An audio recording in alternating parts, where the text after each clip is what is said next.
Today, we're going to be talking about one of the worst days in American history. In 1968, construction of the North Tower in the World Trade Center complex, the first to be hit on September 11, 2001, began. The South Tower, the second to be hit, began in 1969. The Twin Towers were officially opened in 1973. On the terrible day of September 11, 2001, the terrorist group Al-Qaeda attacked America using planes that were hijacked. The first two crashed into both of the Twin Towers in New York City within 20 minutes of each other. The third crashed into the Pentagon in Washington, D.C., and the fourth was subdued from the hijackers by the passengers, but unfortunately crashed into a field in Pennsylvania. The last plane was said to be aimed for the White House. Just like I did with JFK's assassination, today we're going to be going over the details, backstory, conspiracies, and effects of 9/11 and the World Trade Center. 8:46 a.m. The day is nice, and it is very sunny outside. Regular New York life is flowing as usual. Jules and Gideon Naudet arrive on the corner of Lispenard Street and Church Street in Lower Manhattan. Ironically, they were in the progress of filming a documentary on firefighters' experience in New York City. All of a sudden, the unfamiliar sound of a plane catches the Naudet brothers' eyes. As the camera pans, Flight 11 heads straight for the northern facade of the North Tower, hitting the 93rd through 99th floors. At this time, many news stations have started broadcasting the event. Units in the New York Police Department and Fire Department of New York are dispatched to the World Trade Center within seconds of the hit, and Port Authority Police Department officers begin immediate evacuation of the building. At 9:02 a.m., Port Authority officials broadcast orders to evacuate the South Tower. At 9 a.m., President George Bush arrives into a second-grade classroom at Emma E. Booker Elementary School in Sarasota, Florida. 5 minutes into talking to the children, the events in New York City grow worse.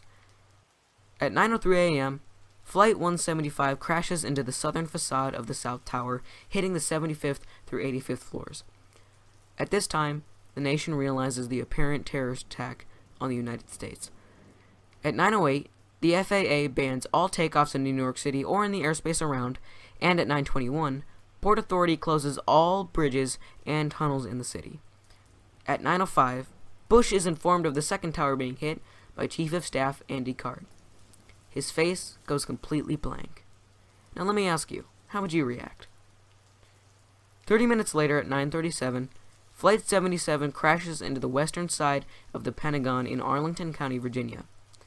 The plane hit at first floor level, but did quite significant damage. That section collapses in on itself, and the fire spreads for a ways. At 9:42, for the first time in the history of the Federal Aviation Administration, all flights are grounded over or bound for the continental United States. Then, the moment the world stood still. What everyone feared would happen, what everyone was on edge about, and what everyone saw coming. At 9:59 a.m., the South Tower of the World Trade Center collapses. The nation is in shock. Families are in despair, friends are experiencing grief, and the United States as a whole is in fear for its livelihood. 8 minutes afterward, at 10:07, Flight 93 is almost retaken by the passengers, who, out of hearing of the first three attacks, built up the courage to fight the hijackers. Unfortunately, the hijackers turned the plane to the ground before the passengers could retake it. The plane crashes in a field in Somerset County, Pennsylvania. After the South Tower collapsed, people inside the still burning North Tower are afraid of the same thing happening to their building. And so, as many expected, at 10:28, the North Tower collapses. Words cannot describe the fear in the hearts of Americans at this time. At 11, the mayor of New York City, Rudolph Giuliani, calls for the evacuation of Lower Manhattan south of Canal Street. At 1 p.m., President Bush from an Air Force base in Louisiana announces that the U.S. military forces are on high alert worldwide. At 2:51, missile destroyers are dispatched to New York City and Washington, D.C. To many people's surprise, at 5:20, World Trade Center 7 collapses after burning for hours. Fortunately, all people in the building were evacuated beforehand. At 6:58, President Bush returns to the White House, and at 8:30 p.m., Bush addresses the nation.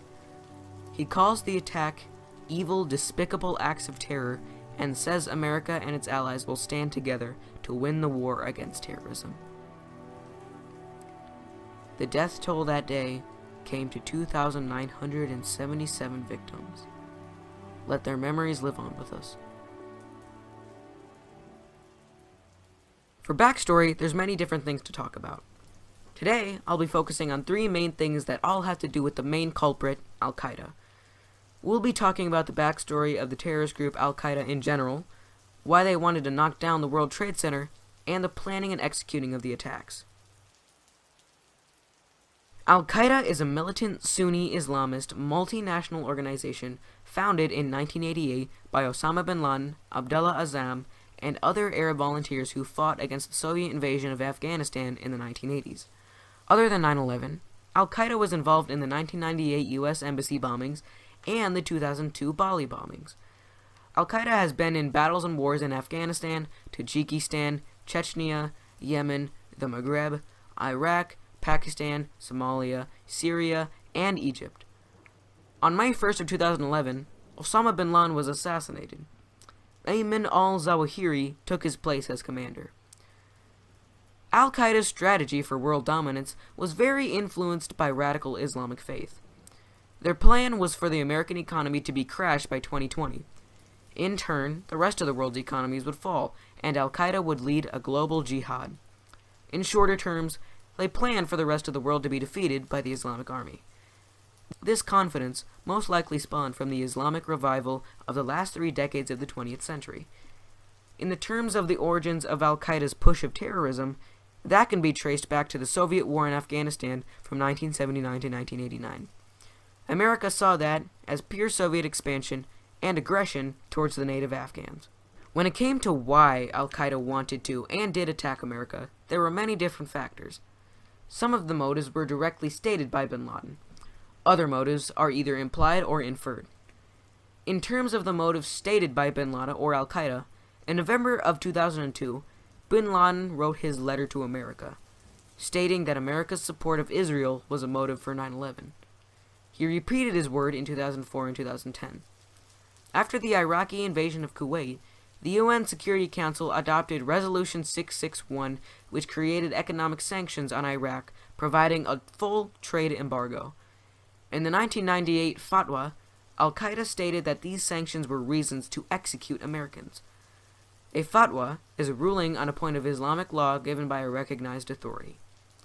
After the 1991 Gulf War, the United States decided to keep 5,000 American troops stationed in Saudi Arabia. This was to enforce the no-fly zones over southern Iraq and to protect the country's oil exports. Since Saudi Arabia houses the holy Islamic cities of Mecca and Medina, many Muslims were upset at the permanent American presence. Not only was this a motive for 9/11, it was also a motive for the Khobar Towers bombing. In 1996, bin Laden issued a fatwa calling for Americans to get out of Saudi Arabia. In a 1999 interview, bin Laden said he considered American troops being so close to Mecca as a provocation of the entire Muslim world. The first idea for an attack on the United States came from Khalid Sheikh Mohammed, who presented it to bin Laden in 1996.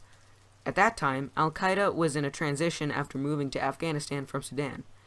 Bin Laden's fatwa and African embassy bombings in 1998 marked the beginning of bin Laden's intent on attacking the United States.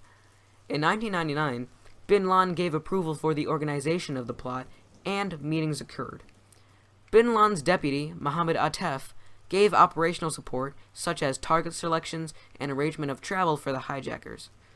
Bin Laden rejected Atef's idea to target the U.S. Bank Tower in Los Angeles because he said there was not time to prepare such an operation.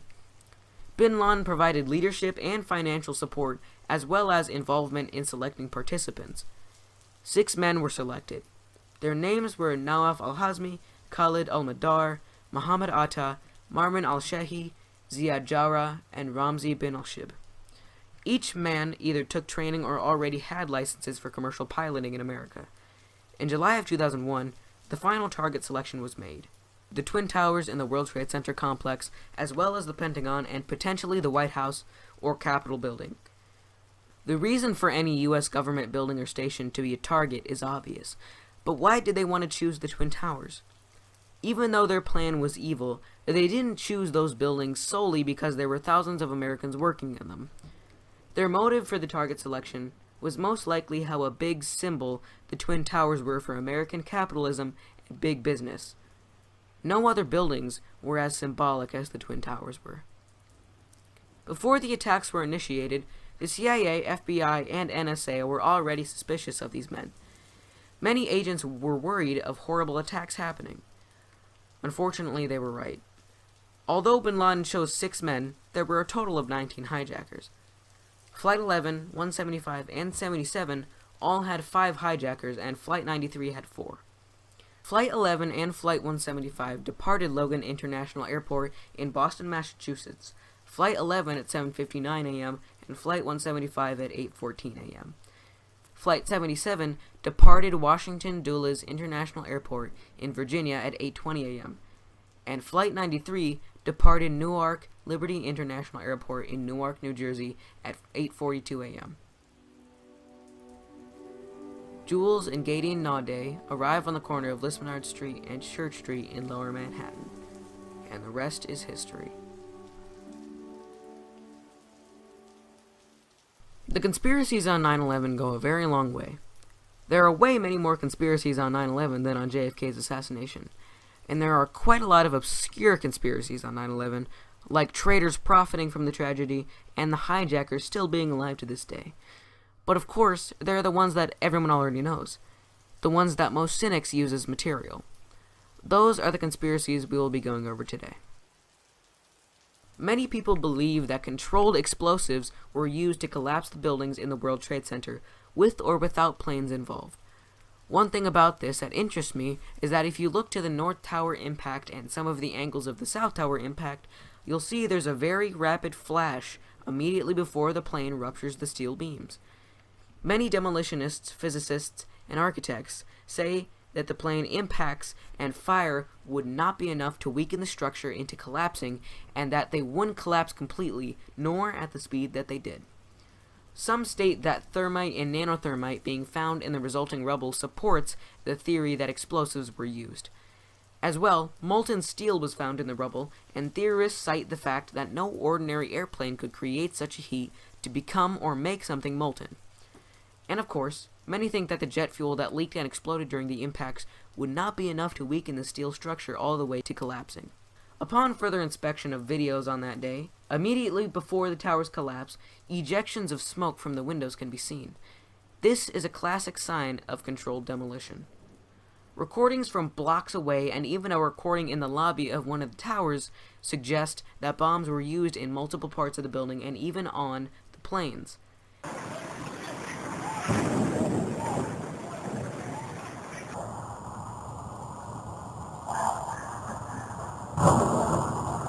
Sound like some crash.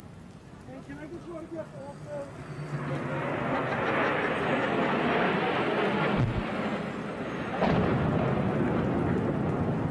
If we want to think about whatever actually hit the towers, tests have been done proving that a jet going 500 miles per hour cannot break a concrete wall and that it will almost be vaporized into dust. So in that case, it would have to be something else crashing into the buildings. Many say that the planes were either militarized and filled with bombs, or were just missiles disguised as planes.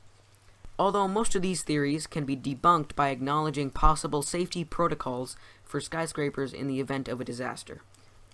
The two main things to do in an event like 9/11 is to evacuate everyone you can, and really safely bring the building down. The order quite possibly could have been pushed to take down the buildings in a straight line after burning for so long to prevent collateral damage resulting from a collapse of toppling over to either side. As for the planes and their strength in the impacting of the buildings, you can debunk that by saying that the terrorists brought bombs with them onto the plane to make an even more damaging impact. Not only were there theories surrounding the Twin Towers, there were conspiracies on the Pentagon and even Flight 93 as well. If you closely inspect the released footage of the Pentagon being impacted by Flight 77, you'll notice the object that does hit the building doesn't quite look like a plane. Whether it was the quality of the camera or not, theorists believe that a missile was launched at the Pentagon. They also point out that the hole that was punched into the Pentagon was not big enough to fit a plane into. Although this claim has relatively little credibility because a professor of civil engineering from Purdue University stated that the wings did not go into the building with the body of the plane. This theory of a missile hitting the Pentagon has not received very much credit because of how easy it is to debunk. As for Flight 93, some theorists have said that Flight 93, the plane that was taken over by the passengers, was actually shot down by a U.S. fighter jet, or that the actual plane landed safely in Ohio and a substitute plane was crashed.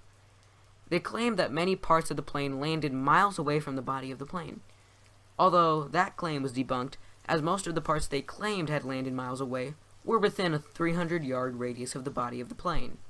The only things that did actually make it miles away were papers and charred insulators, things that can easily be taken in the wind.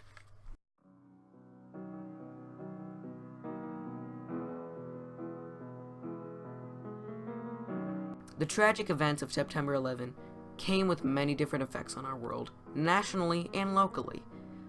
For the first time in U.S. history, the security control of air traffic and air navigation aids was invoked. Approximately 500 flights were diverted back to the takeoff location or to a different country altogether. Immediately after the attacks, police and rescue workers from around the nation traveled to New York City to help recover bodies from the remnants of the Twin Towers. Both President Bush and New York City Mayor Rudy Giuliani won praise after the attacks. Bush's approval rating skyrocketed to 90%. Victims of the attacks were immediately accounted for by financial compensation. The application for relief funds came to 2,833 by September 11th of 2003. In 2002, the U.S. enacted the Homeland Security Act, which established the Department of Homeland Security. Congress also passed the USA Patriot Act, saying it would help locate and prosecute terrorism. The Aviation and Transportation Security Act made the government responsible for airport security. The National Security Agency was given broad powers, and the United States Foreign Intelligence Surveillance Court permitted an expansion of powers by the U.S. government in seeking and obtaining information on U.S. citizens and non-U.S. people from around the world. In a negative light, hate crimes against Muslims and Islamists started to pop up after the attacks, although many Muslim Americans came out to condemn the attacks and express their sorrow for the victims. British Prime Minister Tony Blair stated that Britain would stand shoulder to shoulder with the U.S. Vladimir Putin attended a commemoration service for the victims of 9/11 on November 16th of 2001. A month after 9/11, the U.S. led a coalition of international forces to overthrow the Taliban regime for their harboring of al-Qaeda. The Bush administration announced a war on terror which would bring bin Laden and al-Qaeda to justice. On October 7th of 2001, the war in Afghanistan began when U.S. and British forces bombed Taliban and al-Qaeda camps. Health issues were among the effects as well. The Bush administration ordered the Environmental Protection Agency to state that air quality would be reset by June of 2002. A reported 18,000 people have developed illnesses from 9/11. Congress passed the James L. Zadraga 9/11 Health and Compensation Act in 2010, and President Obama signed it to law in 2011.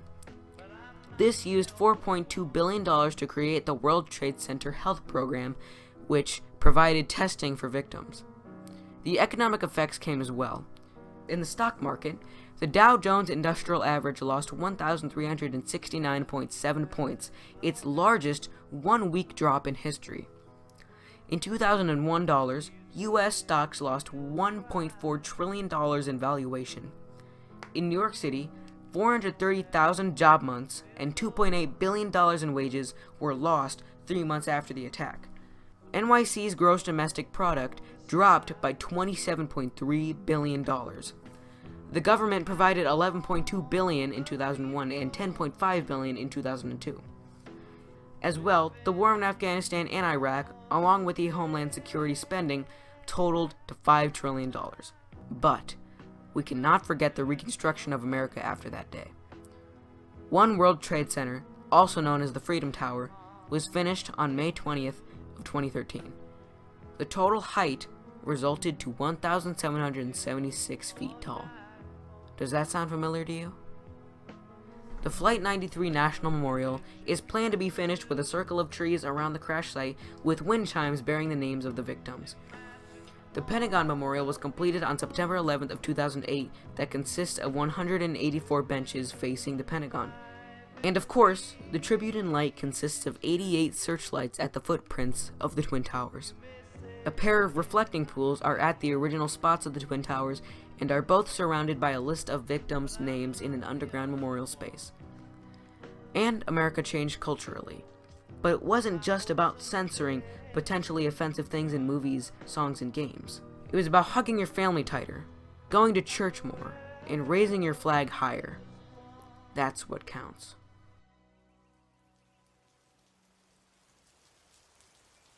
In conclusion, my goal with this video was to educate and inform you about 9/11, not only informationally, but emotionally. I hope you can take away your own thoughts and opinions on this. I hope you can converse with your parents and teachers about not only what you learned, but what your feelings are about it. Now please, join me in a moment of silence.